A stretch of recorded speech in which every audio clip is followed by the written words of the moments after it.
Welcome back, everyone. Today, we're doing something a bit different. We're really focusing in just looking at one single source, a YouTube review, Mm. to get a handle on this token, Aster. Aster. Yeah, the idea is to really just pull apart what this one reviewer found, see what metrics they used, what data points, and figure out if they thought it looked, legit or maybe more like a scam.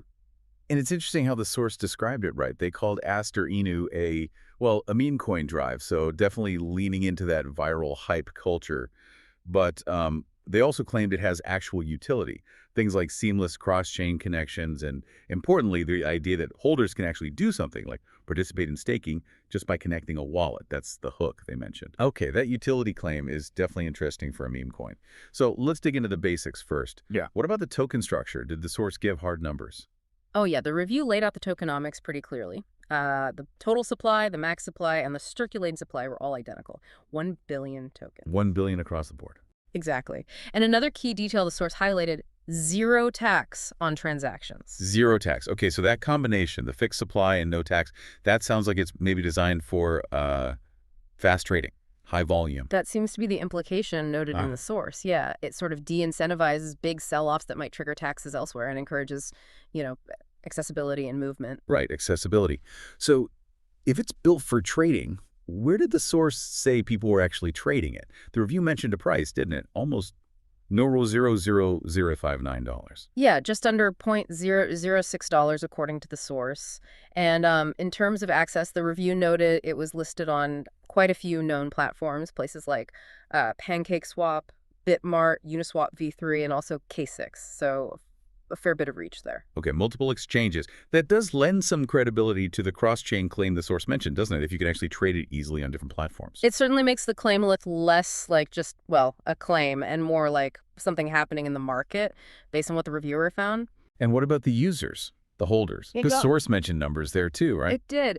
The review cited 5,000 individual holders, which is, a decent number. But then there was something about transactions, a much bigger number. Yes, exactly. When the reviewer apparently checked the BC Scan address, the public ledger, basically, they reported seeing over 120,000 transfers and transactions, things like swaps, purchases, all of it. Whoa, hang on.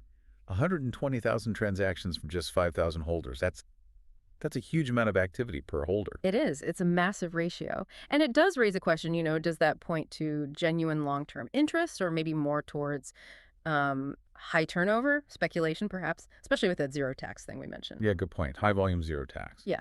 It does suggest a lot of movement. So, okay, the data shows activity, but what about the feeling around it, the sentiment? Did the source touch on how the community felt? It did, yeah.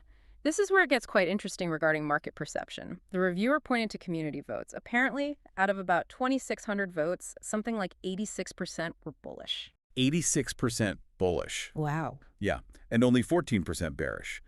So really overwhelming optimism reported from that community snapshot. Okay, so you have this high transaction volume, super high bullish sentiment. Where did the reviewer actually land? After looking at all that, what was their final score or takeaway? Well, after going through the contract activity, the features, the community buzz, the source gave the token a rating of 7.5 out of 10. 7.5. So kind of positive, but maybe not a full-throated endorsement? Sort of a moderate score, yeah. Yeah. And I think the really crucial context the source provided, the thing repeated multiple times in the review despite all the positive signs. Let me guess, do your own research. Exactly. DYOR. That warning was apparently consistent throughout, a reminder that even with good numbers or strong hype, especially in the meme coin space, you absolutely need to dig deeper yourself before putting any money in. It underlines the risk. Right. So boiling it down from this one source, we've got a picture of a meme coin with claims of utility, definite high trading volume, wide exchange access, and really strong community backing, at least based on those votes. And connecting it all, what this source material really shows us is just how much weight things like visible transaction activity and community sentiment seem to carry in this, let's face it, pretty volatile market space. Okay, so here's something to think about then for you listening. Given that reported 86% bullish sentiment from the community and that massive volume of transactions the source found, how much weight do you personally give a single reviewer's 7.5 rating when you're trying to judge if something's quote-unquote legit? How does that expert score stack up against the raw power of the crowd activity described in the source?